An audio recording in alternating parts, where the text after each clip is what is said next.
ఒక రోజున మేనమామ గారింటికి వెళ్ళాడు విఘ్నేశ్వరుడు. మేనమామ గారింటికి వెళ్ళి ఆడుకుంటున్నాడు. ఆడుకుంటుంటే ఏదో శ్రీ మహావిష్ణువు సుదర్శన చక్రం తీసి అక్కడ ఇట్టారు.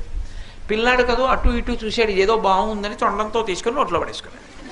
ఇంతలో ఏదో ఆపద వచ్చింది, రాక్షసులు వచ్చారు దేవలోకం మీదకి, వాళ్ళ మీద యుద్ధం చేయాలి, చేతిలో సుదర్శన చక్రం కావాలి. ఈ మేనల్లుడు కొట్టలేడు, అవతల చూస్తే అవసరం, చక్రమా ఆయన కడుపులో ఉంది, ఏం చేస్తాడు?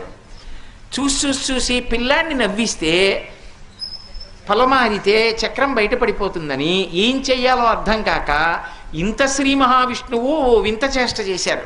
ఆయన ఇలా పట్టుకొని గుంజీలు తీశారు. తీస్తే ఇంతటి విష్ణువు గుంజీలు తీస్తుంటే అదేదో చిత్రంగా అనిపించింది. మాయా ఏమిటదని పక నవ్వాడు. ఆ నవ్వడంలో పొలమారి ఆ చక్రం బయటికి ఎక్కేశాడు. అమ్మయ్య ఇంతే చాలరా అని పట్టుకెళ్ళిపోయాడు.